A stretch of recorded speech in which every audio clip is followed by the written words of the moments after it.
You referred a couple of minutes ago to the challenges this virus keeps throwing in our way. And of course, one of the recent ones is these mutations that we've seen both in South Africa and Britain, and now here, the British variant.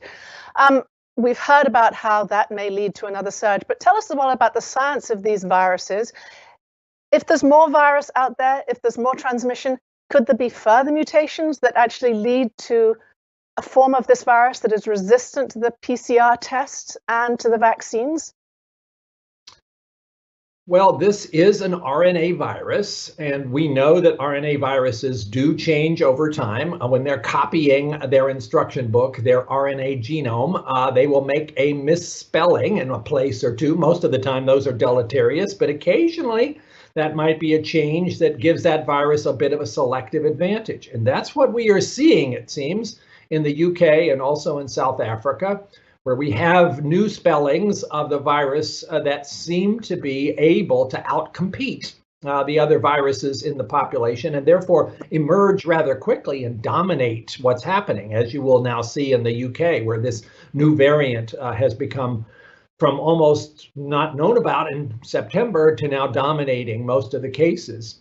We have, by the way, now seen that same UK variant in the US in at least 5 states, and I would be surprised if that number doesn't grow pretty rapidly. People travel around, this should not be a surprise. That does seem to be a virus that has about a 70% higher ability to transmit from one person to the next. And you can see how, therefore, it has been very successful in dominating what's happening in the UK, and we should think about where that's going to take us in the US as well.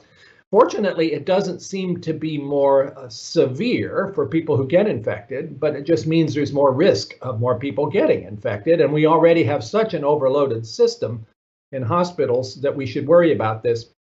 Likewise, the South African variant seems to have some of those same properties.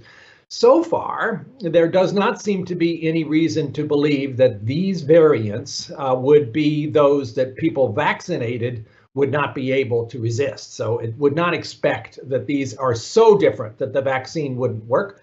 And they don't seem to be sufficiently different that the therapeutics, these monoclonal antibodies, wouldn't work against them, although real experiments are underway right now to make sure that that's the case.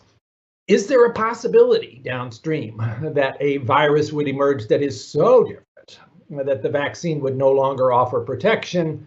That would be quite a large change indeed. Right now, we don't see anything of that sort, but we need a careful monitoring system to watch for that. And that is one of the things we're working on right now with the CDC and with industry to try to be sure that when one of these new variants arrives, is that we recognize it and we quickly test it to see if it's one to really worry about. So Again, the CDC has not a surprise. This is evolution in action.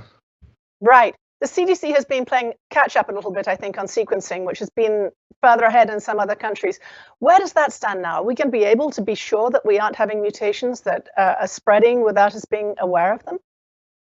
CDC is now implementing a more systematic approach to regular sequencing of viruses that are being found in all the states to see if something is emerging. The United Kingdom has had a much more systematic approach to this. The US version now needs an upgrade. I think everybody recognizes that, and that's in the process of being put in place so that we have an early warning system if something starts to appear that should cause us concern, and we can quickly figure out just exactly how much of a significant development is that.